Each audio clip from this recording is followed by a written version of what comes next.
नमस्कार दोस्तों, स्वागत है आप सभी का हिस्ट्री 365 में।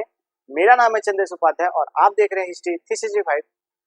आज की जो हमारी क्लास है वो हमारा संगम युग के बारे में है। जैसा कि आप सभी को पता है कि जो हमारा संगम युग या संगम साहित्य के ऊपर जो हमारा क्लास चल रहा है, संगम राज्यों के बारे में हमने देखा था और उसके बाद उनके सामाजिक और आर्थिक जो जीवन था उस पर हमारा जो क्लास है वो हो रहा है।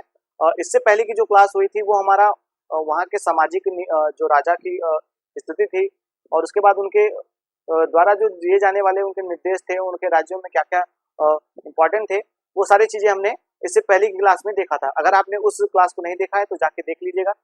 और आज का जो हमारा क्लास है वो हमारा आर्थिक जीवन से स्टार्ट होगा, यानी कि जो राज्य थे चोल चेल पांड और जो राज्य थे इनके जो आर्थिक स्थिति थी वो किस प्रकार से था, व्यापार कैसा था और उसके बाद इनके बंदरगाह कौन कौन से थे और उसके बाद यहाँ पे देवी देवता कौन कौन से थे, यहाँ के जो सामाजिक कह सकते हैं कि रीति रिवाज थे वो कैसे थे और यहाँ से जो मिले भांड है उनके बारे में हम देखेंगे।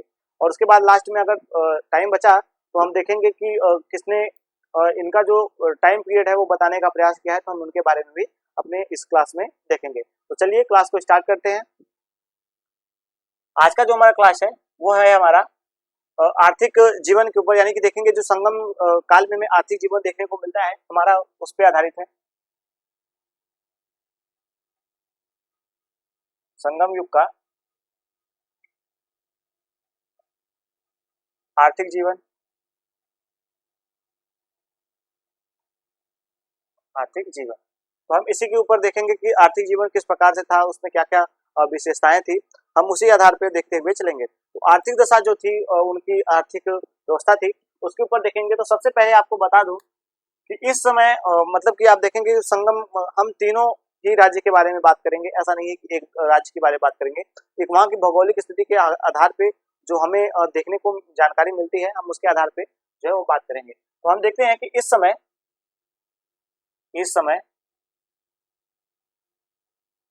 संगम युग में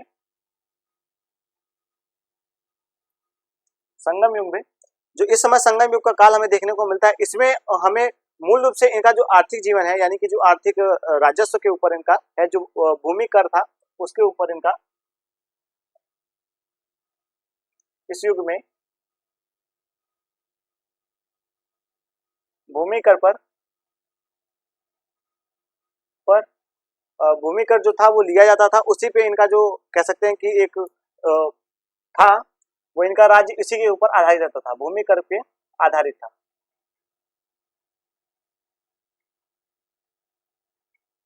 आधारित था।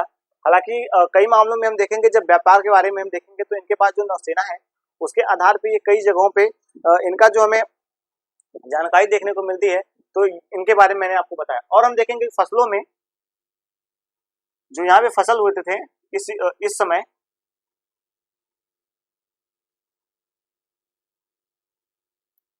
संगम युग में रागी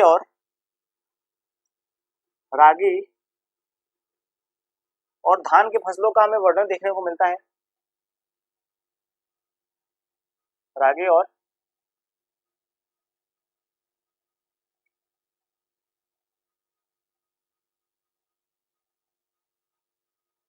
की फसलों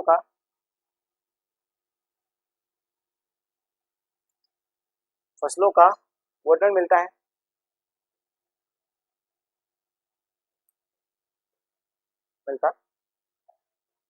एक बात और आपको बता दूं कि कावेरी डेल्टा में हमें एक जानकारी देखने को मिलती है कि कावेरी डेल्टा में उपजने वाले जो कह सकते हैं कि वहां पे जो अनाज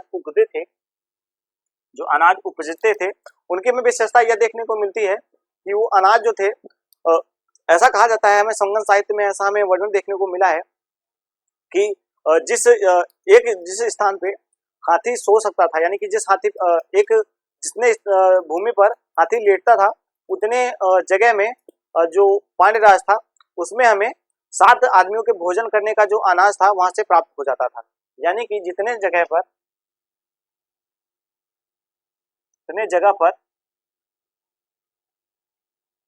हाथी लेटता था उतने जगह पर 7 आदमियों के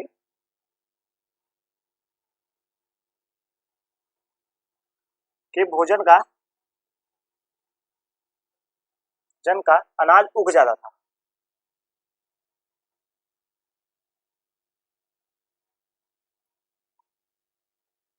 जाता था। एक बात और बता दूं कि जो कावेरी डेल्टा है, कावेरी डेल्टा में हमें ऐसा वर्णन देखने को मिलता है कि एक बेल से, यानी कि जो एक बेली होती थी, जो एक कह सकते हैं बीज से यहाँ पे हजारों कमल के फूल जो थे वो उपजाए जाते थे। कावेरी डेल्टा में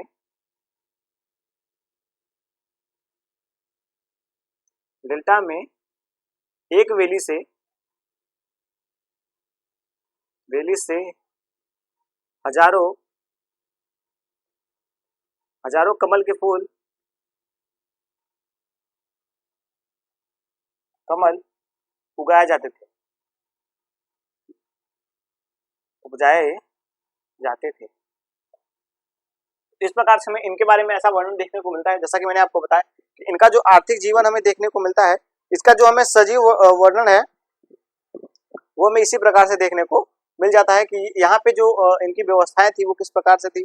हमने आपको बताया कि जमीन पे 7 आदमियों के जो है वो हमें वर्णन देखने को मिलता है, और इसमें हमें गन्ने की और धान की जो खेती है उसका भी वर्णन हमें देखने को मिलता है। तो हमने आपको बताया कि जो गन्ने और धान की जो खेती होती थी, इसका वर्णन हमें इसमें सजीव वर्णन हमें देखने को मिलता है संगम साहित्य में। इनके यहाँ पे जो धान और रागी की खेती होती थी वो काफी उम्दा किस्म की होती थी, यानी काफी ज्यादा उत्तम किस्म की होती थी। और हम देखेंगे कि जो जिन जगहों पर एक हाथी लेट सकता था, यानी कि जिस जगह पर एक हाथी लेट सकता था, उतने भूमि में पांड्य राज्य में हमें 7 आदमियों के भोजन के जितने में 7 आदमी जितने में भोजन करते हैं उतना अनाज वहां से उगाया जाता था। ऐसा हमें वर्णन एक पैमाने के रूप में हमें देखने को मिलता है। उसके बाद हम देखेंगे इनके जो व्यापार के बारे में, देखेंगे आर्थिक व्यवस्था में सबसे अच्छा जो हमें है व्यापार के बारे में, तो व्यापार के बारे में आपको बता दूं कि संगम युग में जो देसी व्यापारी थे वो भी कार्य करते थे, और जो विदेशी व्यापारी थे वो भी कार्यरत होते थे, यानी कि दोनों मिल करके एक संगठित कह सकते हैं कि संगम युग में देसी और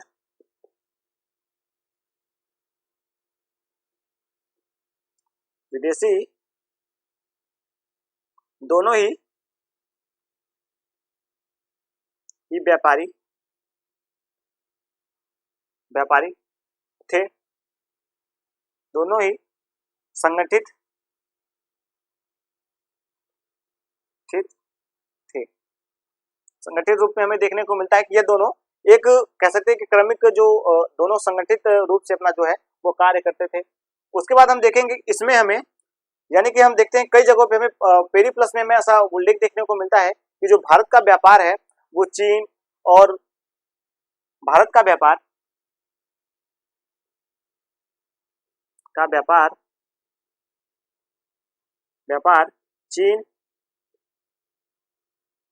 चीन, यमन, रोम और जो हमें एक दक्षिण पूर्व भारत के बाद जो दक्षिण पूर्व इलाका में देखने को मिलता है, वहां पे जो हमें इनका एक कह सकते हैं क्रम जो है वह देखने को मिलता है। इनके साथ व्यापार होता था, साथ भारत का व्यापार होता था। भारत का इन सभी के साथ जो है वह व्यापार काफी अच्छा हमें देखने को मिलता है। इनके साथ काफी अच्छा इनका जो व्यापार है वो होता था। और हम देखेंगे कि व्यापार के माध्यम में हमें कई ऐसे वर्णन देखने को मिले हैं कि जैसे कि आप देखेंगे कि जो प्लिनी ने जो उनकी नेचुरल हिस्टोरिका है उसमें, और जो कह सकते हैं कि पेरीप्लस जो हमें एक किताब देखने को मिलती है, तो यहाँ पे मैं लिख देता हूँ पेरीप्लस एवं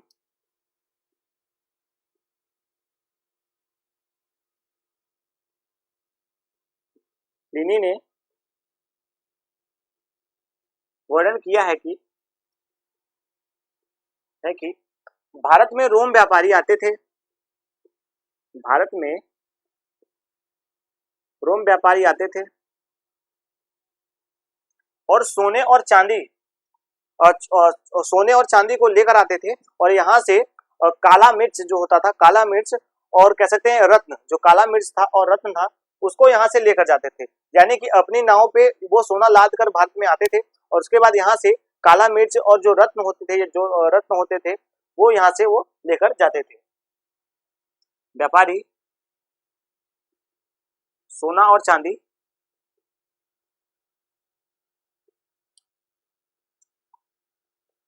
लाते थे, और काला मिर्च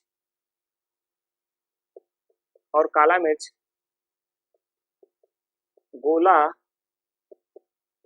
काला मिर्च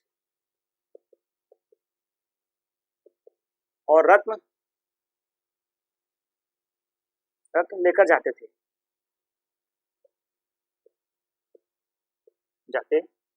तो यहाँ पे वो सोने और चांदी को लेकर आते थे, और काला मिर्च और जो बाकी की चीजें थी, यहाँ पे रत्न जो मिलते थे, उनको यहाँ से वो लेकर जाते हैं। तो ऐसा वर्णन हमें देखने को मिलता है कि इनके वर्णन में। एक बात और बता दूं कि जो पेरिप्लस है, इन्होंने जो पेरिप्लस द एरियन सी, हमें एक अज्ञात यूनानी लेखक का एक पुस्तक हमें देखने को मिलता है, उसमें इस काल की जो बंदरगाह है उनका पूरा वर्णन हमें देखने को मिलता है। तो मैं यहाँ पे लिख देता हूँ कि पेरिप्लस में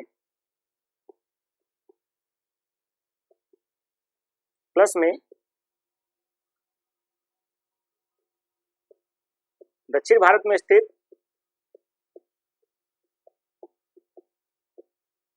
में स्थित जितने भी बंदरगाह हैं उनका एक वर्णन जो है वो हमें इसी में देखने को मिलता है। स्थित बंदरगाहों का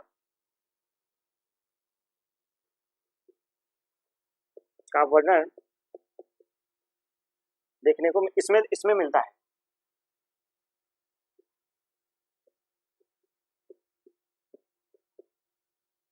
इसमें मिलता है। तो इनके बारे में हमें ये भी जानकारी देखने को मिलती है कि जो पेरिप्लस द एरियन सी, हमें एक कह सकते हैं अज्ञात यूनानी का जो हमें किताब देखने को मिलता है, उसमें हमें भारत के जितने भी बंदरगाह हैं उनका वर्णन, किस रास्ते से व्यापार होता है उनके बारे में, किस किस देशों से व्यापार होता है इसके बारे में, ये सारी जो जानकारी है वो हमें इस पुस्तक में देखने को मिल जाती है। हालांकि इसके जो लेखक है वो अज्ञात है, यानी कि अज्ञात यूनानी की यह किताब है, कि इनके पुस्तक पे ये लिखा नहीं गया कि ये किताब किसने लिखी है।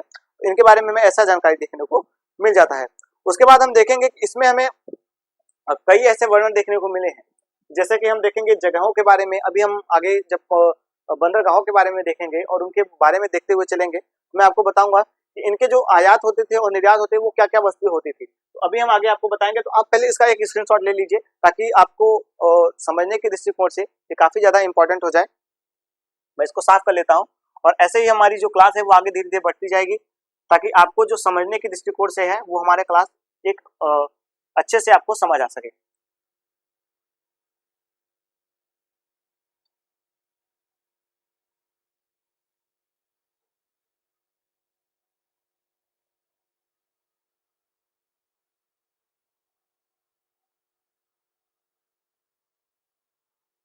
अच्छे से आपको समझ आए, इस प्रकार से मैं आपको पढ़ाने का जो है वो प्रयास करता हूँ। सरल से सरल आपको जो कॉन्सेप्ट है वो बताने का प्रयास करता हूँ, ताकि आपको आधुनिकता से और प्राचीनता से जोड़ने का जो है वो प्रयास करता रहता हूँ, ताकि आपको कुछ समझ में आए। तो हम देखेंगे व्यापार के माध्यम क्या क्या थे, जैसे कि मैंने आपको बताया देश से क्या थे और विदेशों से इनके कैसे व्यापार होते थे, उनके बारे में जो हमें वर्णन देखने को मिलते हैं वो इसी प्रकार से हैं। अब हम देखेंगे कि भारत से जो आयात होते थे, यानी कि सबसे पहले देखेंगे कि भारत से निर्यात क्या क्या होते थे, भारत से बाहर क्या क्या चीजें जाती थी। भारत से निर्यात, उस समय क्या क्या निर्यात होते थे हम उनको देखेंगे। उसके बाद क्या क्या फिर आयात होते थे हम उनको देखेंगे। जैसा कि आप सभी को पता है कि सर्वाधिक भारत से हमें जो गोल काला मिर्चा होता था, यहाँ पे मैं लिखता हुआ चलूंगा,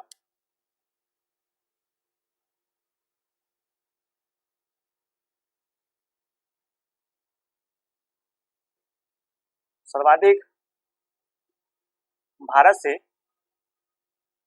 निर्यात की जाने वाली वस्तु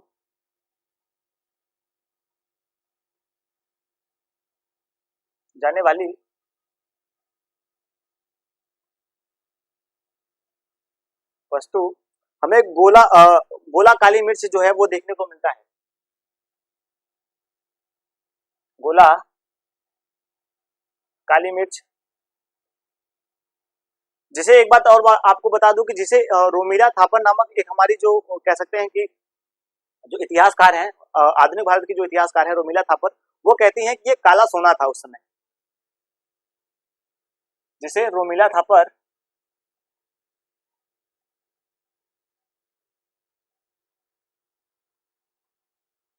थापर काला सोना कहती हैं, सोना कहती।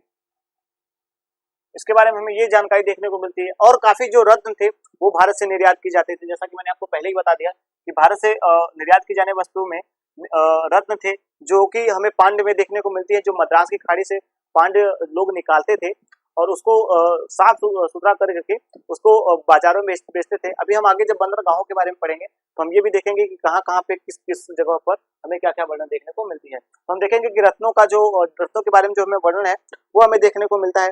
उसके बाद हम देखेंगे कि सूती वस्त्र सबसे ज्यादा इंपॉर्टेंट जो है कि भारत से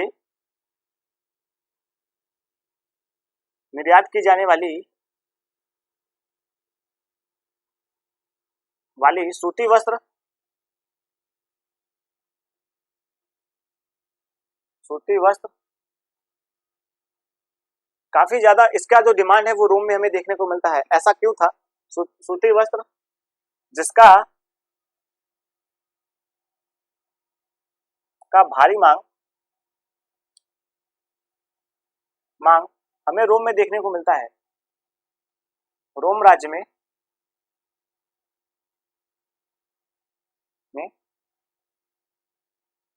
देखने को मिलता है। और ऐसा क्यों मिलता है, यानी कि यहाँ के जो सूती वस्त्र थे उनका डिमांड क्यों था? ऐसा था कि आप देखेंगे कि मेगास्थनीज की पुस्तक जो हमें देखने को मिलती है, मेगास्थनीज की पुस्तक में इंडिका में हमें ऐसा वर्णन देखने को मिलता है। उसमें हमें ऐसा वर्णन देखने को मिलता है कि हम देखते हैं कि भारतीयों को सफेद वस्त्र पहनने का ज्यादा है, यानी कि आप देखेंगे कि भारतीयों को अपने वस्त्रों पर काफी ज्यादा अभिमान था कि जो भारतीय लोग थे वो प्योर जो सूती वस्त्र था उसको धारण करते थे और उन्हें इतना इतना जानकारी होता था कि जो ये सूती वस्त्र है ये इनका डिमांड जो था वो रोम के राज्य में ज्यादा होता था। ऐसा क्यों होता था कि आप देखेंगे कि चोल राज्य में हमें सूती वस्त्र का सबसे ज्यादा जो है निर्यात देखने को मिलता है कि यह दूसरे देशों में विदेशों में ये यहाँ के जो वस्त्र थे उनका वहां पे भारी मांग था। ऐसा क्यों था? तो हम देखेंगे कि यहाँ के जो वस्त्र होते थे, यहाँ के वस्त्र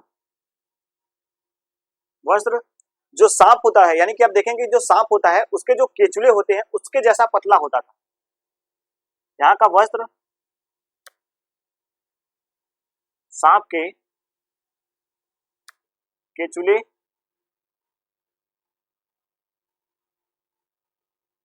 जैसा पतला होता था।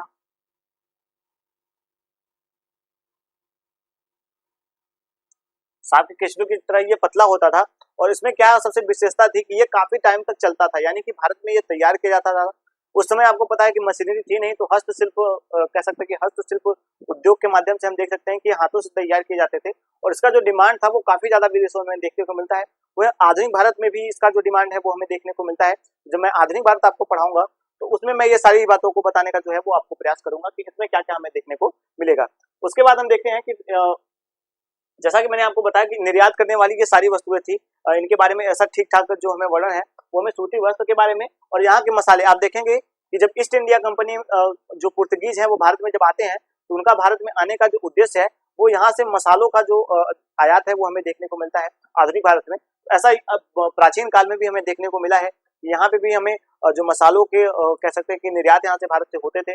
और उसके बाद हमें इनके तमाम चीजें जो है यहाँ से निर्यात होती है। यानी सूती वस्त्र के बारे में हम देखेंगे, हस्तशिल्पी उद्योग अगर हम आधुनिक भारत में देखते हैं तो हमें प्राचीन भारत में भी देखने को मिलती है। यह जो थे वो काफी ज्यादा इंपॉर्टेंट थे। अभी जो ये वस्त्र है इनके ऊपर हम आगे जब चोल राज्य को भी मैं बंदरगाहों को बताऊंगा तो उसमें आपको बताने का जो है वो प्रयास करूंगा कि वो किन किन प्रकार से किन किन जरूरतों के आधार पे वो जो है वो कार्य किया करते थे, तो हम वो भी देखेंगे। उसके बाद अब देखेंगे कि भारत में आयात किए जाने वाले वस्त्र, भारत में आयात हम देखेंगे कि जो भारत में आयात होता था उस वस्तु के बारे में, हमने निर्यात के बारे में देखा कि भारत जो यहाँ से अपने यहाँ पे माल तैयार होता था उसको विदेशों में भेजता था, उनके बारे में जो हमने देखा कि वो निर्यात किए जाने वाले वस्तुओं के बारे में देखा। अब हम देखेंगे कि आयात के बारे में। एक बात आपको बता दूं कि भारत में शराब, सुरमा और कह सकते हैं कि जो तमाम जो चीजें थी वो हमें देखने को मिलती है कि जो भारत से यहाँ पे लाए जाते थे। पहला जो है, भारतीयों को शराब,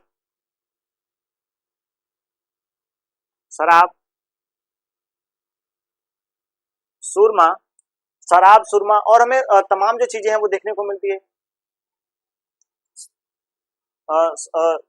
शराब है, सुरमा है और हमें तकनीक देखने को मिलता है।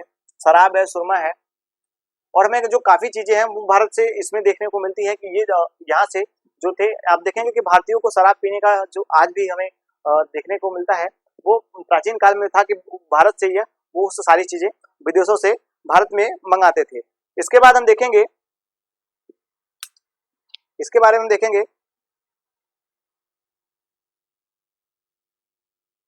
शराब था, सुरमा था, शीशा था, घोड़ा था, सोना था, चांदी थी, आदि वस्तुएं थी,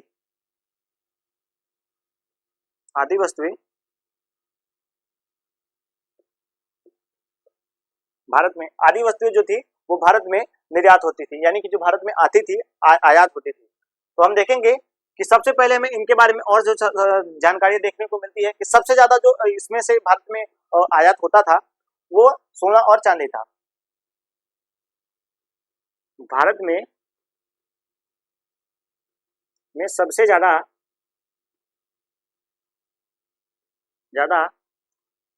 आयात सोना चांदी का होता था।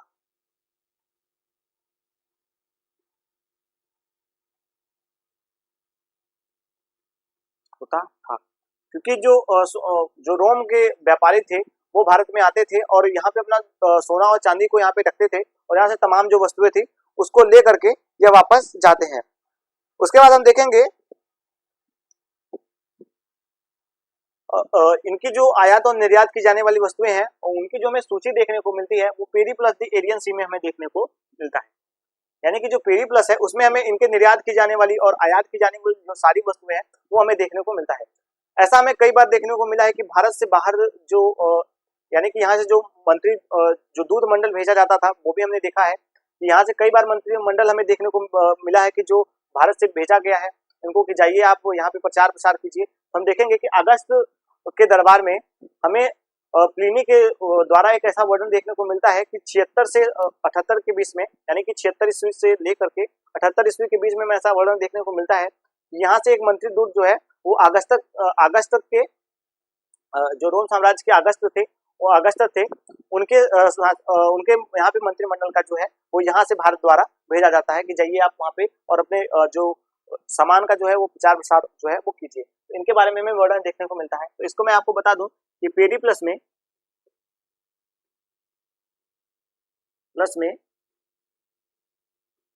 भारत से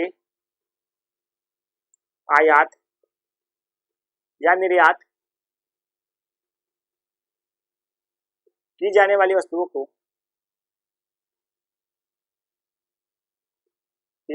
का पूरा वर्णन देखने को मिलता है, मिलता है।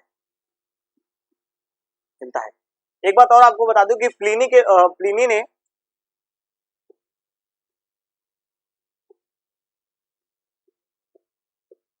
ने ऐसा बताया है कि जो चोल राज्य ने अपना एक मंत्रिमंडल जो है वो प्लिनी ने बताया है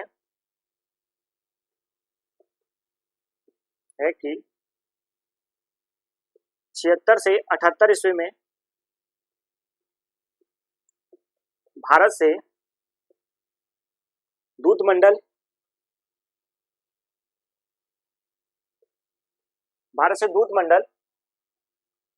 अगस्त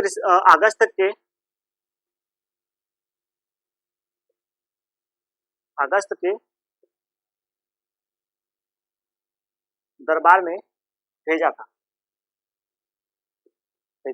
ऐसे में तमाम जो बातें हैं वो देखने को मिलती है, लेकिन जो इंपॉर्टेंट बातें हैं वो मैं आपको बताता हुआ चलता हूँ, क्योंकि कुछ चीजें ऐसी है कि जो आपको जाननी चाहिए और काफी ज्यादा इंपॉर्टेंट है हमारी परीक्षा के दृष्टिकोण से। ये काफी जगहों पे ऐसे क्वेश्चन जो है वो पूछे जाती हैं, तो इसलिए मैंने आपको ये सारी बातें बताने का जो है वो प्रयास किया कि आपको समझ आए। तो हम जैसा कि देखेंगे कि भारत से आयात की जाने वाली वस्तुओं के बारे में देखा, निर्यात की जाने वाली वस्तुओं के बारे में देखा, और जो इनकी विशेषताएं थी वो हमने देखी। अब हम देखेंगे कि उदयपुर और जो मदुरै है, यहाँ से हमें अच्छे वस्त्रों का जो वर्णन है वो देखने को मिलता है। आपको बता दूं कि जो चोलों की प्रारंभिक राजधानी है वो उदयपुर हमें देखने को मिलता है, और पांड्य की जो है यानी कि देखेंगे उदयपुर के बारे में ऐसा वर्णन देखने को मिलता है कि उदयपुर से अच्छे वस्त्रों का जो है वो अच्छे वस्त्रों के लिए वो प्रसिद्ध थे। तो हम उन सभी बातों को देखेंगे। तो मैं यहाँ पे लिखता हुआ चलता हूँ, उदयपुर और मदुरै, उदयपुर और मदुरै जो थे यह सूती वस्त्र के लिए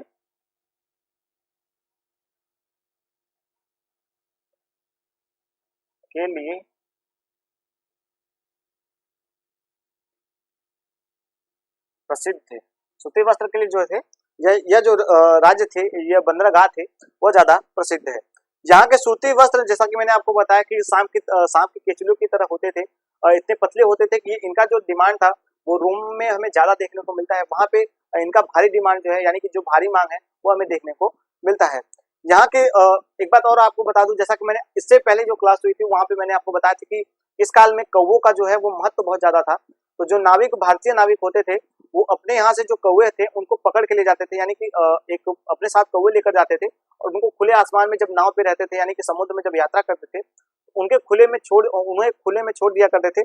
और जो कौवे होते थे वो जिस तरफ यानी कि कह सकते हैं कि जिस तरफ भूमि होती है उस तरफ कौवे उड़ते थे, यानी कि जिस तरफ जमीन उन्हें दिखता था वो उस साइड उड़ते थे। तो क्या होता था कि जो भारतीय नाविक थे उन्हें एक सटीक जगह का जो है वो पता चल जाता था कि इस साइड अगर हम जाएंगे तो हमें जल्दी जो है वो थल देखने को मिलेगा। यानी कि व्यापार की कुछ ऐसा नहीं था कि जिसको यानी कि यहाँ पे ही जाना है। वो व्यापारिक थे, वो चाहे जहाँ जिस भी तट पे जाते थे वहां पे अपना व्यापार करते थे। उसके वहां से जो देखते थे वस्तुएं की इसकी हमारे देश में डिमांड हो सकती है या ये हम अपने देशों में इसको बेच पाएंगे, तो वहां से वो अपने नावों में लादते थे और लाद के यहाँ पे सीधा आते थे, यानी कि आते थे, उसको भी कहीं पे ले जाके बेचते थे। तो उनका जो काम था, वो व्यापारियों का जो काम था, वो एक देश से सामान उठाना था, दूसरे देश में बेचना था। और भले उनको इस जगह के बारे में पता हो या ना पता हो, लेकिन वो इस बात को देखते रहते थे। इस बारे में हमें इन सभी बातों के बारे में जो जानकारी है वो मिलता है। एक बात और आपको बता दूं, सबसे इंपॉर्टेंट बात है कि हिंद महासागर में और अरब महासागर में भारतीयों का यानी हम देखेंगे जो भारतीय नेवी का हमें सबसे ज्यादा प्रभाव देखने को मिलता है वो हमें चोलों का देखने को मिलता है। ये काफी ज्यादा इंपॉर्टेंट क्वेश्चन है। यहाँ पे मैं लिख देता हूं, इस बात को आप नोट कीजिएगा कि हिंद महासागर में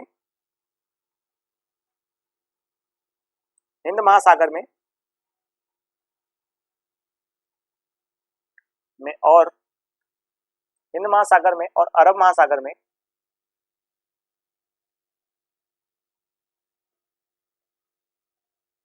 महासागर में भारतीय नौसेना में हमें चोलों का जो है वो वर्चस्व देखने को मिलता है। यानी कि जो भारत के नौसेना थे उसमें हमें चोलों का सबसे ज्यादा वर्णन देखने को मिलता है। तो इस बात को आप नोट कर लीजिएगा कि हिंद महासागर में चोल राज्य का प्रभाव देखने को मिलता है।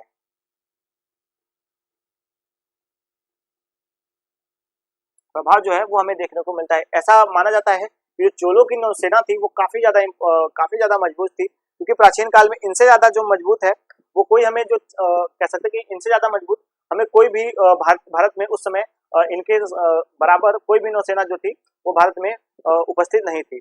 एक बात और आपको बता दूं कि जो पांड्य थे, जैसा कि मैंने अभी आगे एक बात आपको बताई थी कि जो पांड्य जो थे वो मद्रास की खाड़ी से, यानी कि देखेंगे वहां पे हमें मद्रास ऐसा वर्णन देखने को मिलता है कि मद्रास की खाड़ी से उन्हें एक अच्छे कह सकते हैं कि रत्न जो थे, जो मणि थे, उसका व्यापार होता था वो वहां से निकालते थे। तो अभी हम जब पांड्य के बारे में पढ़ेंगे तो एक बात ये मैं आपको बता रहा हूँ कि पांड्य राज अपनी अ, मद्रास की मड़ियों के लिए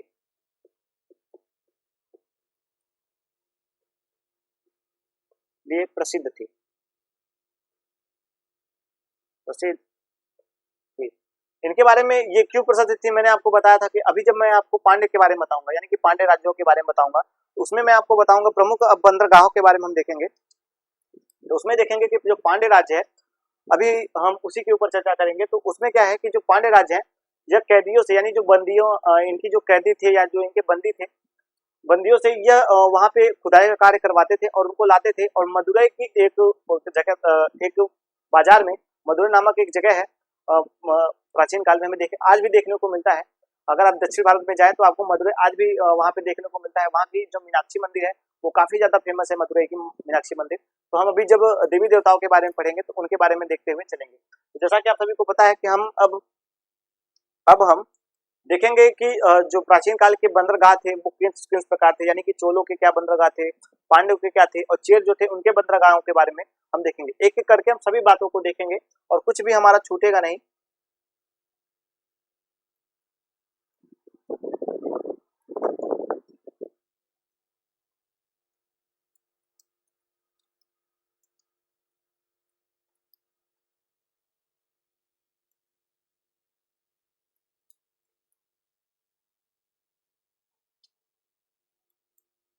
चलिए, आप जरूर से जरूर इन सभी चीजों का नोट्स बना लीजिएगा, क्योंकि ये जो मैं आपको क्वेश्चन बताता हूँ या जो आपको बातें बताता हूँ ये काफी ज्यादा इंपॉर्टेंट है। क्योंकि आप काफी ज्यादा जब समय तक आप किसी भी पुस्तक को पढ़ेंगे या जानेंगे, उसके बाद आपको ये सारी जानकारी जो है वो प्राप्त होगी। और मैं आपको एक क्लास में ये सारी बातें जो है आपको बताता हुआ चलता हूँ।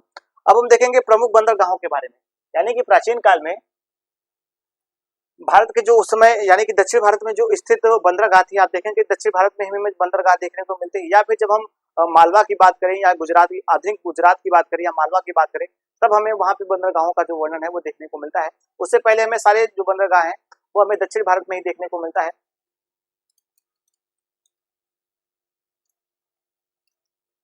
प्रमुख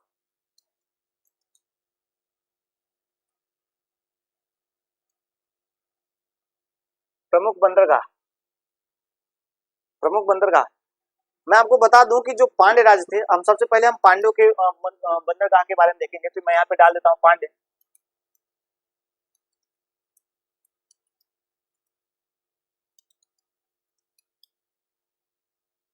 पांड्य राज्य के जो बंदरगाह है सबसे पहले हम उनको देखेंगे, यानी कि हम देखेंगे कि जो पांड्य राज है उसमें हमें, उन बंदरगाहों में हमें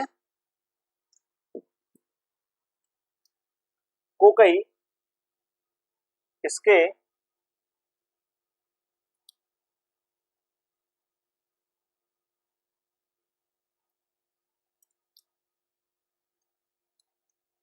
गाह, कोकई कोकई कोकई और एक हमें और देखने को मिलता है सालीपुर। सालीपुर सालीवुर है, सॉरी माफ कीजिएगा, सालीवुर है, सालीवुर। और एक हमें और देखने को मिलता है नेलसिंडा।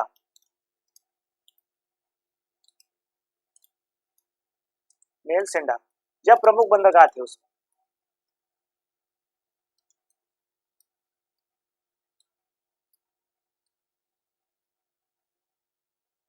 ये उस समय के जो पांड्य राज थे उसके ये तीनों जो है वो काफी ज्यादा जो इंपॉर्टेंट है वो बंदरगाह हमें देखने को मिलता है।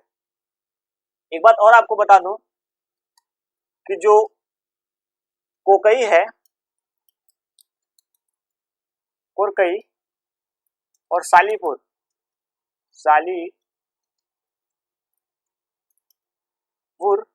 यह दोनों पश्चिमी तट के बंदरगाह थे। यानी कि जो पश्चिमी तट था इस क्षेत्र का, यह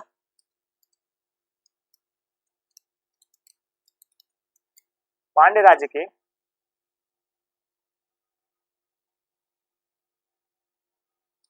पश्चिमी तट पर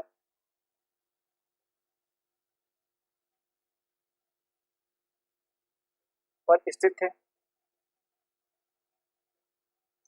थे। जबकि जो हमारा जो दूसरा है यानी कि जो नीलसिंडा है यह पश्चिमी तट पे हमें देखने को मिलता है। यानी यह जो था यह पूर्वी तट पे स्थित था।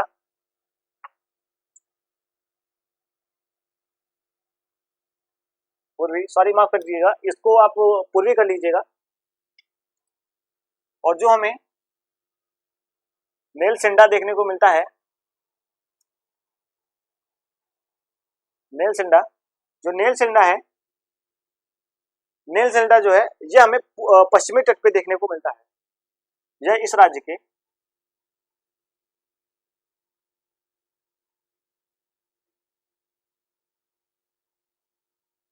पश्चिमी तट पर स्थित था। जैसा कि मैंने आपको बताया कि यहाँ पे 3 हमें जो है वर्णन देखने को मिलते हैं। और एक बात आपको बता दूं कि जो कोरकई थी यह प्रमुख बंदरगाह थी पांड्यों की।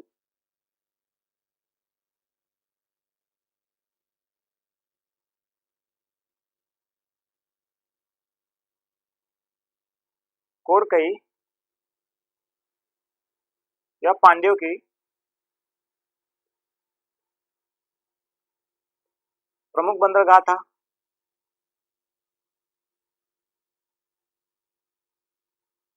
था यह काफी ज्यादा उस समय जो पांड्यों की जो राजधानी थी वो उसमें काफी ज्यादा जो है यह इंपॉर्टेंट जो रोल है वो अदा करता था। उसके बाद हम देखेंगे कोकई ही सबसे ज्यादा, जो मैंने आपको बताया था कि मोतियों की जो वर्णन है वो हमें देखने को मिलता है कोकई से, कि यहाँ से कोकई से मोतियों का व्यापार होता था।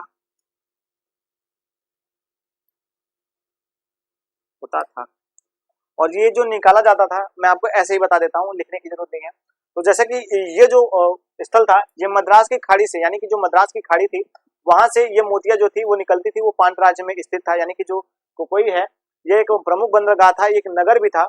इनके बारे में हमें ऐसा वर्णन देखने को मिलता है कि यहाँ से मोतियां निकलती थी और यह जो थे वो मोतियों को निकालने के लिए अपने जो कैदी थे, जो बंदी थे, उनको वहां पे लगाते थे और उनसे उन मोतियों को निकलवाते थे। और मदुरई नामक एक जगह है, एक बंदरगाह है, एक बाजार है, एक मार्केट है, वहां पे इस मोतियों का जो है वो विक्रय होता था। तो हम देखेंगे इनके बारे में, इन सारी जो बातें हैं वो कुछ चीजें आपको ऐसे भी नोट कर लीजिएगा जो मैं आपको बता रहा हूँ। और ज्यादा लिखूंगा तो बोर्ड बार बार हमें जो है वो साफ करना पड़ेगा। उसके बाद हम देखेंगे जो तीसरा हमें देखने को मिलता है, एक और हमें बंदरगाह देखने को मिलता है, पेरीमूल।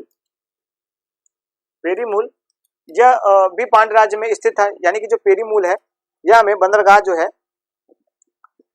ये सिमराज सॉरी रामेश्वरम की जो नदी, एक हमें नदी देखने को मिलती है बैगई नदी के मुहाने पर यह स्थित था। यह रामेश्वरम के पास, रामेश्वरम के पास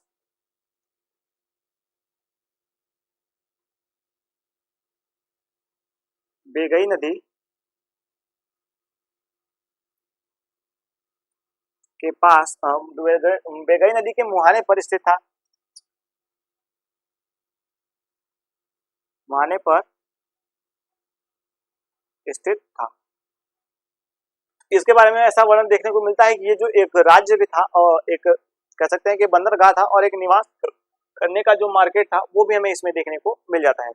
उसके बाद हम देखेंगे जो प्रमुख बंदरगाह है, अब हम देखेंगे चेरों के बंदरगाह। यानी कि जो चेर राज्य थे, ये तो हमने पांड्यों के बारे में देखा, अब हम देखेंगे चेरों के प्रमुख बंदरगाह। चेरों के बंदरगाह,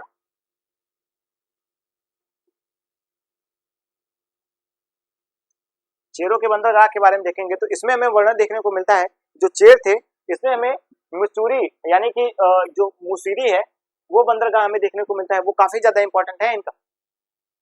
यानी कि इनका जो पहला हमें बंदरगाह देखने को मिलता है मुसीरी है, मुसीरी बंदरगाह है।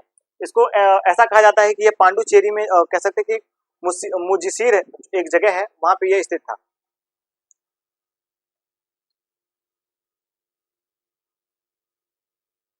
मुजिसिर में स्थित था, ये मुजिसिर में स्थित था और इसमें इसके जो थे वो कैरात, वजी और बंदर तोंडी ऐसे जो बंदरगाह थे, छोटे मोटे जो बंदरगाह थे वो इसमें समाहित थे, यानी कि वो जो थे वो चेरो के पश्चिम तट पर स्थित थे और बंदरगाह हमें देखने को मिलते हैं। वाजी, बंदर, वाजी, बंदर, तोडी।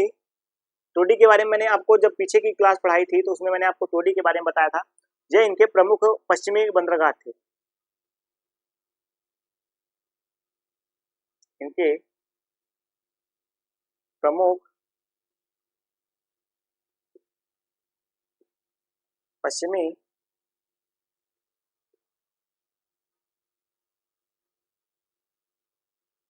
गाह थे, ये इनके प्रमुख हमें बंदरगाह के रूप में जो है वह देखते हैं।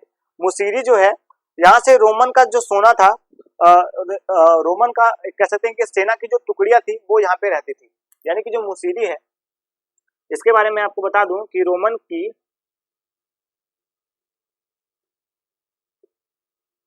सेना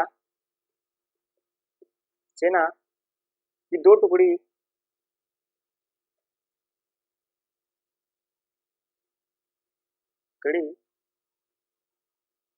यहाँ पर नियुक्त थी।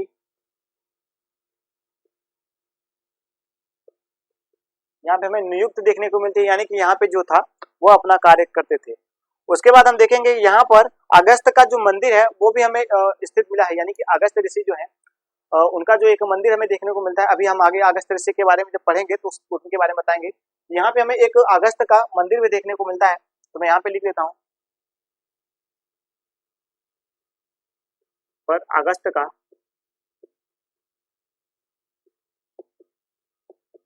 एक मंदिर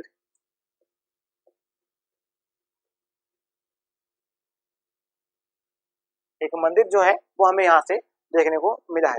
उसके बाद हम देखेंगे कि जो मुसीरी बंदरगाह है, यहाँ से जो यमन थे, जैसा कि मैंने आपको पहले बताया कि ये जो यमन थे वो सोना भर के लाते थे और यहाँ से मिर्चा और जो यहाँ पे रत्न थे उनको यहाँ से लेकर जाते थे। जैसा कि मैंने आपको बताया कि यहाँ पे एक रत्नों का एक प्रमुख जो बंदरगाह था वो हमें पांड्यों में देखने को मिलता है। तो यहाँ पे हमने चेरो के बारे में देखा कि यहाँ से जो भर कर उसको ले जाते हैं। उसके बाद हम देखेंगे चोलों के बंदरगाह, जो चोल राज्य थे उनके बंदरगाहों के बारे में देखेंगे। तो मैं यहाँ पे लिख देता हूँ चोलों के बंदरगाह। आप कंफ्यूज मत होइएगा। देखो देखिए, आप चेरो के बंदरगाह के बारे में हमने देखा, पांड्यों के बंदरगाह के बारे में देखें, अब हम देखेंगे चोलों के बंदरगाह के बारे में।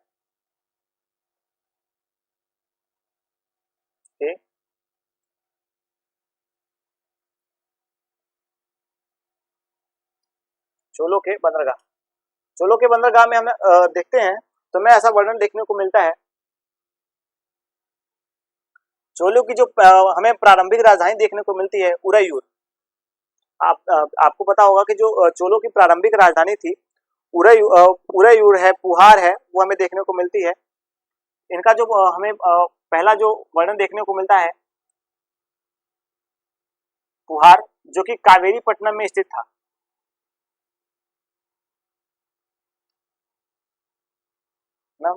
में स्थित था पुहार, जो इनका प्रमुख जो बंदरगाह के रूप में हमें देखने को मिलता है, यह चोलों का प्रमुख बंदरगाह था। क्या चोलों का प्रमुख बंदरगाह था?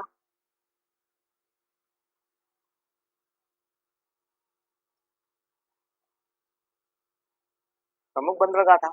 इनके बारे में ऐसा वर्णन जो है वो देखने को मिल जाता है। उसके बाद हम देखेंगे कि जो पुहार थे इसके दो हिस्से थे। पुहार के दो हिस्से थे। पहला हिस्सा जो था वहां पे नागरिक जो थे वो निवास करते थे, नागरिक निवास करते थे, निवास करते थे। और जो दूसरा हिस्सा था वहां पर बंदरगाह था, वहां पे हमें बंदरगाह देखने को मिलता है। उसके बाद हम देखेंगे मसूरी पकनम, यानी कि जो हम देखते हैं मसूर पकनम, यह जो क्षेत्र था यहाँ पे भी हमें वर्णन देखने को मिलता है। उसके बाद हम देखेंगे आरी कामेंडू यानी पांडुचेरी में जो स्थित था, चोलों का एक प्रमुख बंदरगाह है। आरी कामेंडू, जो आरी कामेंडू है यह पांडुचेरी में स्थित है।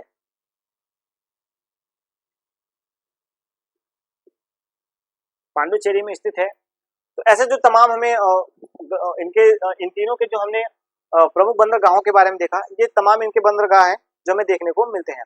उसके बाद हम देखेंगे कि इस काल में जो बंदरगाह थे इसमें क्या क्या सबसे इम्पोर्टेंट थे। उसके बाद हम देखेंगे उरैयूर के बारे में। उरैयूर जो इनके दो बंदरगाह हमने देखे, एक काठमांडू के बारे में देखे, आरी कामेंडू के बारे में देखा जो कि पांडुचेरी में स्थित था, मैंने आपको बताया। पुहार जो था वो कावेरीपट्टनम में स्थित था। और जो तमाम बातें हैं हम आगे देखते हुए चलेंगे।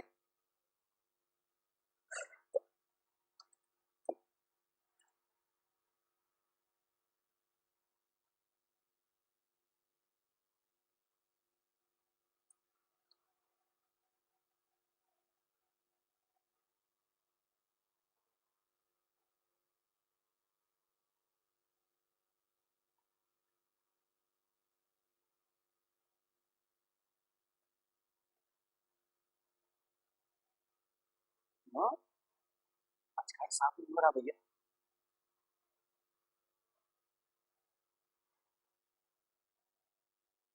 चलिए, तो हम देखेंगे कि इनके बारे में देखेंगे। अब हम देखेंगे उरैयूर के बारे में, जो चोलों का हमें सबसे ज्यादा महत्वपूर्ण जो उनकी राजधानी भी थी उरैयूर, उसके बारे में देखेंगे। तो उरैयूर के बारे में देखें, जब भी इनका एक प्रमुख बंदरगाह था जिसके बारे में हमें वर्णन देखने को मिलता है कि यहाँ से जो सूती वस्त्र के उद्योग है वो सबसे बड़ा केंद्र यही था। सूती वस्त्रों का सबसे बड़ा केंद्र यही था। यहाँ से हमें सूती वस्त्र के जो निर्माण के जो कार्य है वो देखने को मिलते हैं। और एक बात आपको बता दूं कि चोलों की जो विशेषता थी, यानी कि चोलों के बारे में जो हमें वर्णन देखने को मिलता है, उनके कह सकते हैं कि उनकी समृद्धि का सबसे जो मुख्य कारण था वो इनके सूती वस्त्र का जो ये आयात करते थे, यानी कि जो ये निर्यात किया करते थे सूती वस्त्रों का, वो हमें देखने को मिलता है। एक बात और आपको बता दूं कि इनके जो सूती वस्त्र थे उनको मैंने आपको बताया था कि सूती वस्त्र जो था वो सांप के केचुए के जैसा एकदम था, यानी कि सांप के जो केचुआ था उसके जैसा पतला ये होता था। उसके बाद हम देखेंगे जो तीसरा हमें बंदरगाह देखने को मिलता है, इसका आपको नाम ही बता देता हूं क्योंकि ज्यादा इंपॉर्टेंट नहीं है, पुमपुहार।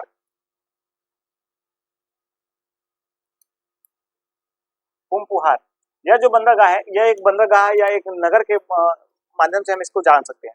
उसके बाद हम देखेंगे कि इनके जो व्यापारिक कार्य थे वो किस प्रकार से होते थे। तो इस काल में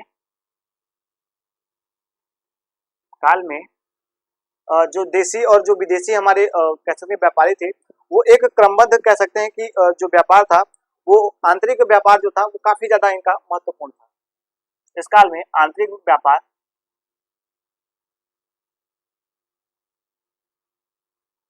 व्यापार मजबूत स्थिति में था।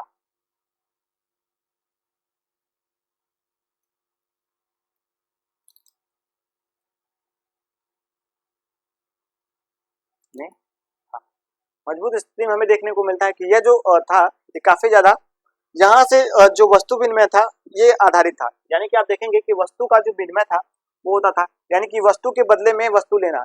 जैसे कि मान लीजिए किसी ने अपना ये वस्तु दिया, उसके बदले उसको दूसरी वस्तु थी वो उसे मिलती थी। यानी कि आप देखेंगे कि भारत में जो सोना है, जब मैंने आपको प्लिनी के बारे में पढ़ाया था तो हम देखते हैं कि अगस्त के बारे में ऐसा प्लिनी का वर्णन देखने को मिलता है।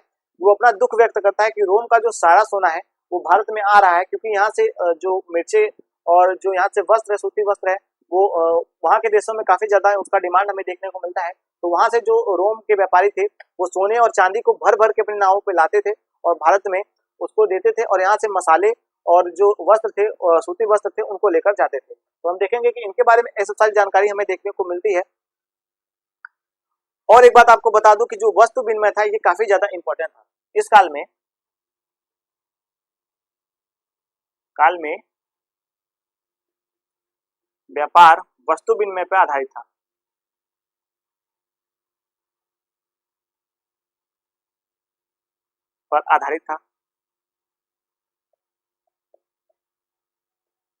आधारित था। एक बात और आपको बता दूं कि हमें संगम साहित्य में जो नमक के व्यापारी थे उनका वर्णन काफी ज्यादा हमें देखने को मिलता है। संगम साहित्य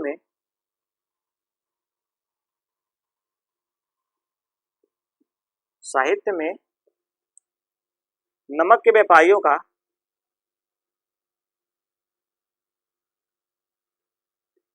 वर्णन हमें देखने को मिलता है, महत्वपूर्ण देखने को मिलता है, रूप से मिलता है, महत्वपूर्ण तरीके से हमें इनके बारे में जो वर्णन है वो हमें देखने को मिलता है। अब हम देखेंगे संगम काल में जो हमारे धर्म थे, जो धर्म के बारे में मैंने आपको बताया है कि धर्म काफी ज्यादा इंपॉर्टेंट थे इस काल में, यानी कि यहाँ की जो रीति रिवाज में हम धर्मों को देखते हैं वो काफी ज्यादा हमें इंपॉर्टेंट देखने को मिल जाता है।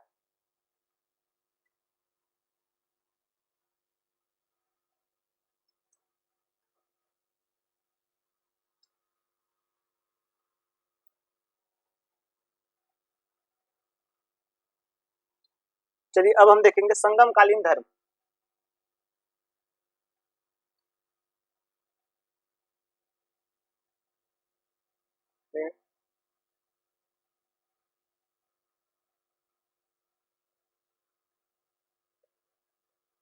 धर्म आपको बता दूं कि जब हम संगम कालीन धर्म के बारे में बात करते हैं तो हमें सबसे ज्यादा एक इम्पोर्टेंट एक ऋषि हैं जो कि हमें सबसे ज्यादा इम्पोर्टेंट उस काल में देखने को मिल जाते हैं, जिनका नाम है अगस्त्य ऋषि।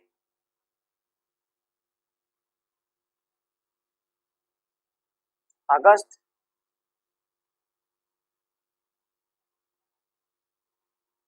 ऋषि, इनके बारे में हम कुछ जो बातें हैं वो देख लेते हैं कि अगस्त ऋषि के बारे में ऐसा वर्णन हमें देखने को मिलता है कि इनके बारे में जो हमें जानकारी देखने को मिलती है वो ये है, इन्होंने दक्षिण भारत में वैदिक धर्म को प्रारंभ किया था, यानी कि वैदिक धर्म का प्रचलन जो है, मैं यहाँ पे लिख देता हूँ, वैदिक धर्म का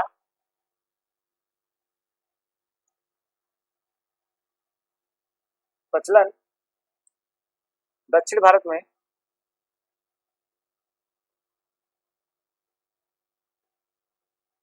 इन्होंने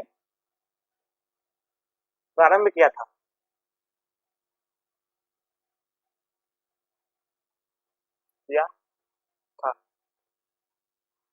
इन्होंने प्रारंभ किया था। और इनके बारे में एक बात और आपको बता दूं कि इनके बारे में हमें शिल्पाधिकारम में और ऋग्वेद में ऐसा वर्णन देखने को मिलता है इनके जन्म के बारे में।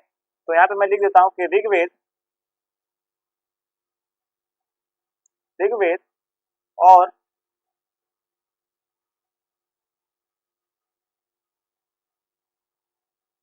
शिल्पाधिकारम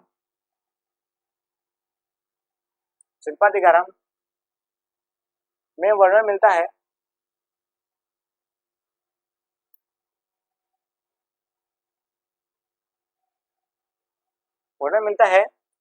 कि जो अगस्त ऋषि थे यह कैसे जो अगस्त ऋषि थे यह कुंभ से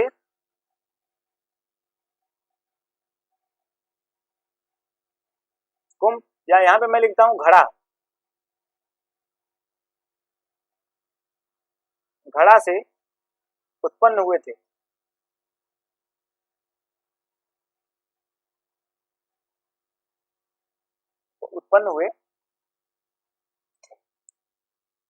और एक बात आपको बता दूं कि अगस्त ऋषि जो थे उन्होंने ही दक्षिण भारत का जो आर्यीकरण है वो किया है। ये बात मैंने आपको कई बार आपको बताया है, तो आप इस बात को नोट करिएगा कि दक्षिण भारत की आर्यीकरण जो है वो अगस्त ऋषि ने ही किया है। जो अगस्त ऋषि है इन्होंने दक्षिण भारत का जो कह सकते हैं आर्यीकरण है वो इन्होंने किया है। अब हम देखेंगे कि इनका जो विवाह है वो हमें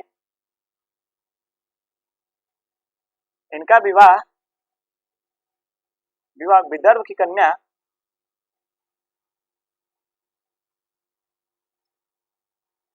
विदर्भ की कन्या जो थी, विदर्भ राज की राजकुमारी कह सकते हैं या विदर्भ की कन्या कह सकते हैं, जो विदर्भ की कन्या जो उनका नाम था लोपामुद्रा, लोपामुद्रा,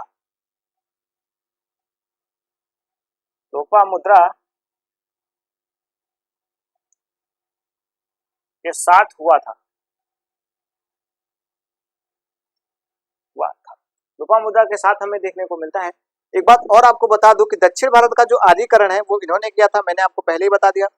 और उसके बाद अगस्त ऋषि को ही अगस्त ऋषि की जो यात्रा है वो कहाँ से प्रारंभ हुई थी, इन्होंने जब आर्यीकरण प्रारंभ किया था तो इनका कई बार आपसे ये क्वेश्चन पूछा गया है, ये टीजीटी पीजीटी का क्वेश्चन है, तो आप इस बात को याद करिएगा कि जो अगस्त ऋषि का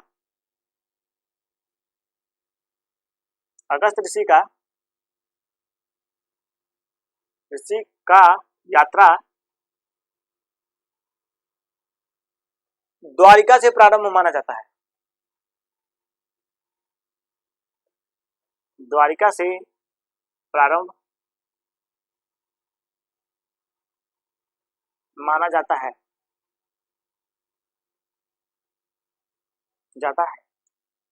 अगर आप इस क्लास को देख रहे हैं तो आप जरूर से जरूर अपने कमेंट सेक्शन में बताइएगा कि दक्षिण भारत का तो अगस्त ऋषि ने किया था, लेकिन उत्तर भारत का जो आर्यीकरण है वो किसने किया था, वो मुझे आप जरूर बताइएगा कि दक्षिण भारत का जो आर्यीकरण है वो किसने किया था। तो हम देखेंगे कि जो द्वारिका से ही इन्होंने अपनी यात्रा को प्रारंभ किया था, वहीं से इन्होंने आर्यीकरण का जो है वो कार्य जो है वो प्रारंभ किया था। उसके बाद हम देखेंगे कि अगस्त ऋषि है, इनके सम्मान में अगस्तेश्वर मंदिर का निर्माण किया गया था। यहाँ पे मैं लिख देता हूँ,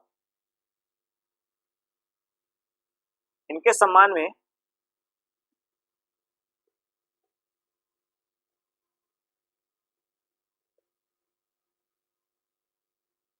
अगस्तेश्वर मंदिर का निर्माण किया गया था।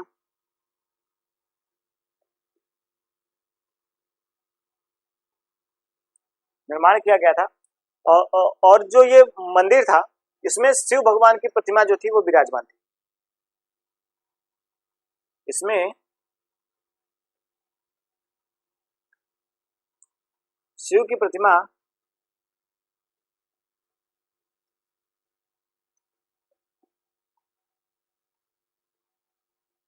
मान भले इनके नाम पे ये मंदिर बना था, लेकिन इसमें जो इनकी प्रतिमा रखी गई थी वो शंकर भगवान का हमें देखने को मिलता है। एक बात और आपके लिए इंपॉर्टेंट है कि बता दूं कि अगस्त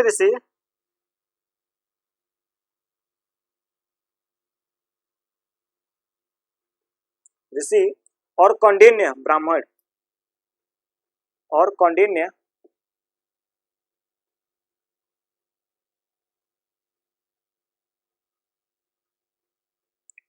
ब्राह्मण ने दक्षिण भारत में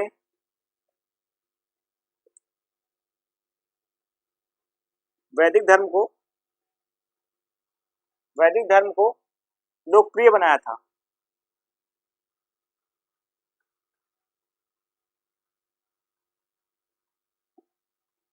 लोकप्रिय जो है वो बनाया था इन्होंने, इन दोनों ने मिल करके जो दक्षिण भारत के कह सकते हैं कि दक्षिण भारत के जो लोग थे उन्होंने मिल करके इनको लोकप्रिय बनाया था, यानी कि वैदिक धर्म को ही इन्होंने लोकप्रिय बनाया था। ऐसा वर्णन जो है वो हमें देखने को मिल जाता है। उसके बाद हम देखेंगे कि जो अब हम देखेंगे कि जो इस काल में यानी कि संगम युग में जो हमें रीति रिवाज के बारे में देखने को मिलते हैं, जो पूजा पाठ, जो देवी देवता का प्रचलन हमें देखने को मिलता है, वो किन किन स्तर पे हमें देखने को मिलता है, हम उनके बारे में देखेंगे कि जो देवी देवता है वह हमें इस काल में देखने को मिलते हैं। अब हम संगम कालीन देवी देवताओं के बारे में देखेंगे, यह काफी ज्यादा हमारे लिए इंपॉर्टेंट है, इस चीज को आप नोट करिएगा। जो संगम कालीन देवी देवता हैं इसमें हमें 3 से 4 जो देवी देवता हैं, 4 से 5 देवता हैं, और वही 3 से 4 5 जो हमारी देवियां हैं उनके बारे में हम देखेंगे। तो हम देवी और देवताओं के बारे में, दोनों के बारे में जो देखने का है वो प्रयास करेंगे। संगम कालीन देवी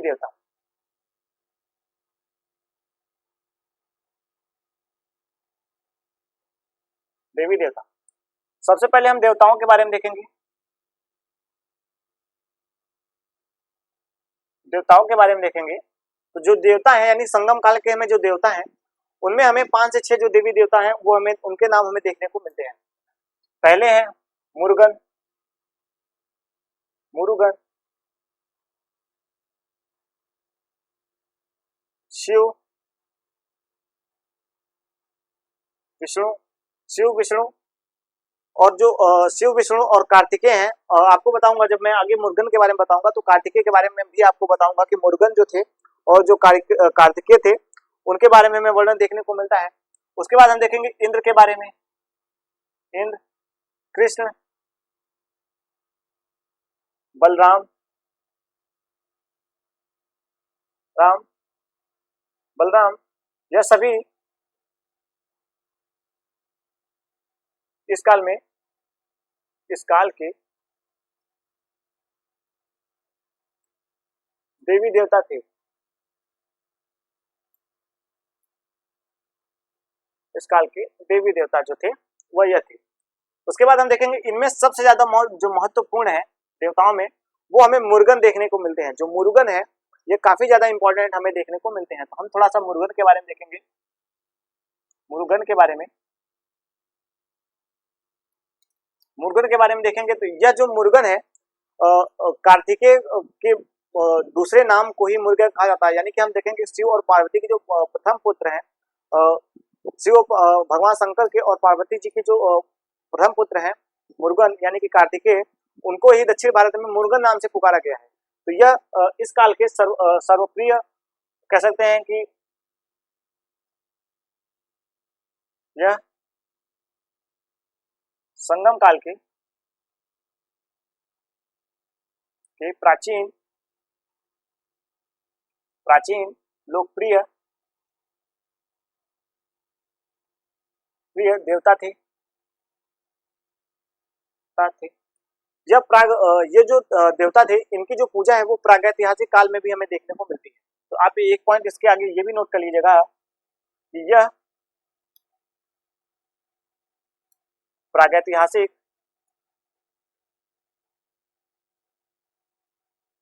सिख काल से ही इनकी पूजा होती है। पूजा होती है। इनका जो कह सकते हैं कि जिस पर ये निवास करते थे यानी कि जिस जगह पे ये निवास करते थे वो कहा जाता कि ये पहाड़ों की चोटियों में निवास करते थे। इनको वहां पे नृत्य करते थे। वो यहाँ पे अत्यंत जो खुश थे वो ये पहाड़ों की चोटियों में रहा करते थे। और इनका जो कह सकते हैं वाहन था वो मुर्गा हमें देखने को मिलता है। और इनके झंडों पर यानी कि जो इनका ध्वज है उस पर भी हमें मुर्गा का अंकन देखने को मिलता है। तो आप इस बात को नोट कर लीजिएगा। मैं लिखूंगा नहीं, आप इस चीज को नोट कर लीजिएगा। ये काफी बेसिक जानकारी है आपके लिए कि जो कार्तिकेय थे हम मोर के बारे में देखते हैं। अगर आपने कोई भी प्राचीन कह सकते हैं कि धार्मिक अगर आपने धारावाहिक या कह सकते हैं कार्यक्रम देखा हो तो आपको उसमें ये जानकारी देखने को मिलती है कि जो कार्तिकेय हैं वो मोर पे सवार थे। वहां पे मोर ना होकर के मुर्गा हमें देखने को मिलता है कि मुर्गा ही हमें इनका एक कह सकते हैं महत्वपूर्ण जो जानकारी के रूप में हमें देखने को मिल जाता है। उसके बाद देखेंगे कि जो यह सबसे ज्यादा लोकप्रिय थे। ये प्राचीन काल में यानी प्रागैतिहासिक काल से ही यह जो देवता थे इनका जो पूजा है वो किया जाता था। और इनको सबसे ज्यादा जो है वो पहाड़ों या पर्वतों पे नृत्य करना इन्हें पसंद था। इनके बारे में आज भी हम देखते हैं कि दक्षिण भारत में हमें कई इनके बारे में ऐसे वर्णन देखने को मिलते हैं। इनको खुश करने के लिए लोग तमाम प्रकार के जो नृत्य हैं, लोक नृत्य हैं, उनको किया करते हैं इनको खुश करने के लिए। ऐसा हमें प्रचलन आज भी दक्षिण भारत में देखने को मिलता है जो कि इस प्रथा को आज भी फॉलो करते हैं और आज भी उसको देखते हुए चलते हैं। तो हमने मुरुगन के बारे में देखेगा। अब हम देखेंगे देवी देवताओं के बारे में। हम देखेंगे प्राचीन काल की देवियों के बारे में। देवियों के बारे में हम देखेंगे। तो जैसा कि मैंने आपको बताया कि मुरुगन के बारे में मैंने आपको बताया, जो मुरुगन थे इनके बारे में मैंने आपको बताया। अब हम देखेंगे इस काल की जो देवी थी यानी कि इस काल की जो देवी थी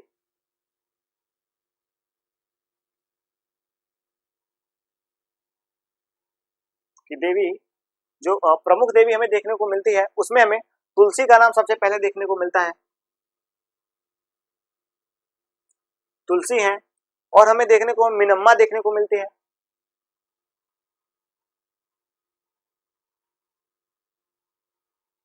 मिनम्मा है, तुलसी है, मिनम्मा है और मीनाक्षी जो मीनाक्षी है वो भी है,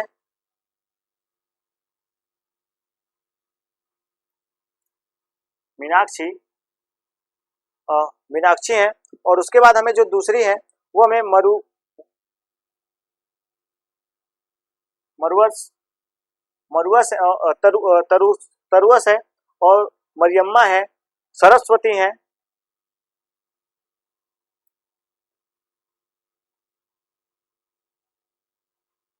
सरस्वती हैं, आदि देवियां हमें देखने को मिलती हैं, आदि हमें देवियां देखने को मिलती हैं।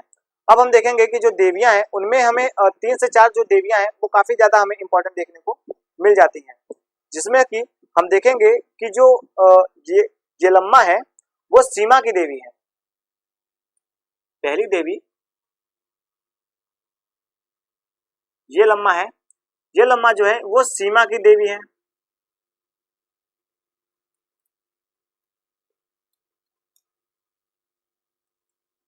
सीमा की देवी थी उस समय। जो हमें दूसरी देखने को मिल रही है वो कन्नड़ी है,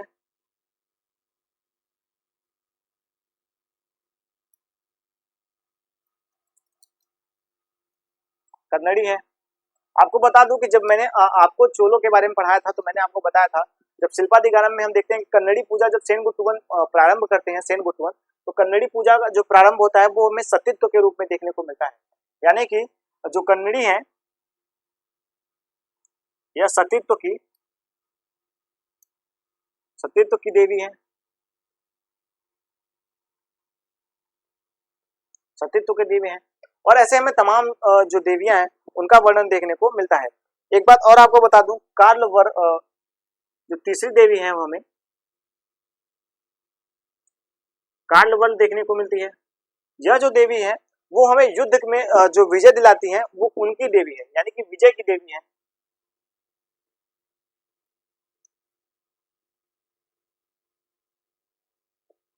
विजय की देवी है। तो इस प्रकार से हम देखेंगे कि तमाम जो देवी देवता थे वो प्राचीन काल में उपस्थित थे, इनके बारे में हमें देखने को मिलता है। उसके बाद हम देखेंगे कि जो मीनाक्षी मंदिर हमें देखने को मिलता है, यानी कि मीनाक्षी है वो कहाँ की थी, तो इनके बारे में भी एक दो पॉइंट हम देख लेते हैं कि मीनाक्षी के बारे में। मीनाक्षी देवी जो है इनके बारे में भी देख लें, क्योंकि हम देवियों के बारे में देख रहे हैं। तो जो मीनाक्षी है इनका जो मंदिर है, इनका मंदिर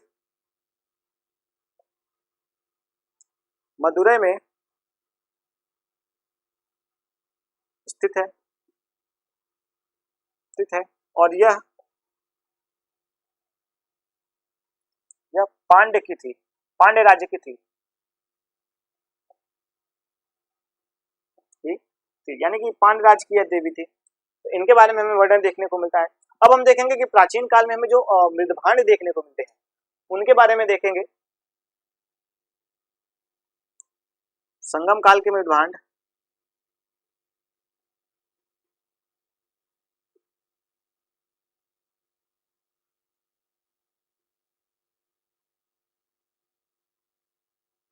संगम काल के मृदभांड के बारे में देखेंगे। आपको बता दूं कि संगम काल में भी हमें काले और लाल मृदभांड का जो वर्णन है वो देखने को मिलता है। इस काल में जो सारे कार्य होते थे वो मिट्टी के बर्तनों में होते थे। इस काल में ज्यादातर कार्य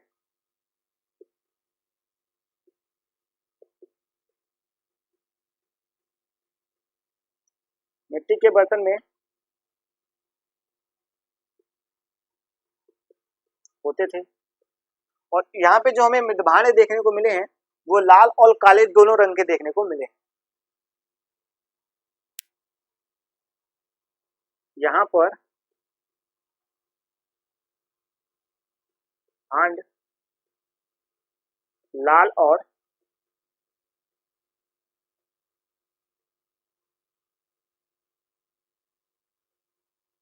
रंग के मिले हैं, यानी कि जो हमें मृदभांड देखने को मिले हैं वो दो प्रकार के देखने को मिले हैं, जो कि बेली लोग इसका जो प्रयोग है वो बेली लोग किया करते थे। बेलियों ने बेलीय लोग लोग इसका प्रयोग किया करते थे। अब हम देखेंगे एक चीज और सबसे ज्यादा इंपॉर्टेंट हमें देखने को मिलता है कि जीजी नदी के तट पर स्थित हमें तीन प्रकार के जो मृदभांड हैं वो देखने को मिलते हैं, जो आर्कियन, जीजी नदी के किनारे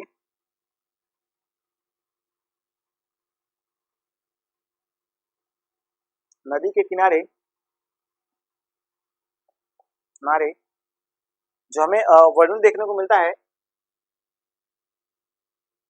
दिख रहा है, हाँ,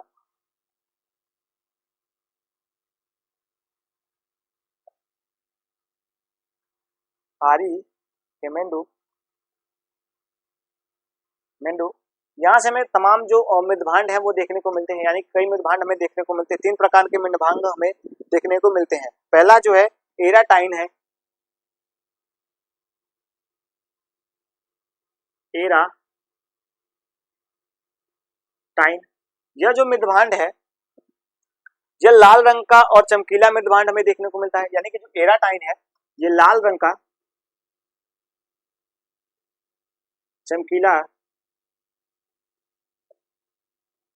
चमकीला मृदभांड हमें देखने को मिलता है। उसके बाद जो हमें दूसरा मृदभांड देखने को मिलता है, उसका जो हमें नाम देखने को मिलता है वो हमें एम्फोरे है।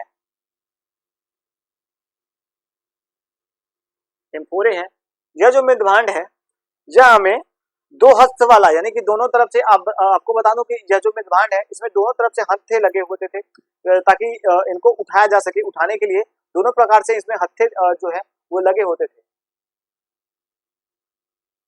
दो प्रकार के हत्थे लगे होते थे। और जो हमें तीसरा हमें मृदभांड देखने को मिलता है, वो चक्राकृत मृदभांड है।